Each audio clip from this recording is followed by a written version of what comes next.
If you watch a professional barista make espresso, you might notice them doing something incredibly strange right before they grind the coffee beans. They take a tiny spray bottle and mix the beans with a single drop of water. It seems completely counterintuitive. Why would you want to get dry coffee beans wet before grinding them? This isn't some pretentious hipster trend.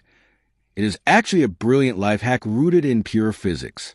When coffee beans hit the metal blades of a grinder at high speeds, the intense friction creates massive amounts of static electricity. This static charge makes the tiny, microscopic coffee particles repel each other, causing them to fly all over your counter, stick to the machine, and clump together unevenly. In the coffee world, this is a disaster because clumps cause the hot water to pass through the coffee unevenly, ruining the flavor.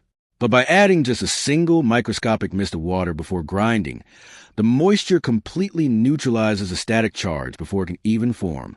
The result is a perfectly smooth, fluffier, and cleaner grind with zero mess and a much better tasting cup of coffee. So the next time you make a morning brew, try adding a tiny drop of water. It is not magic. It is just physics making your morning a little bit better.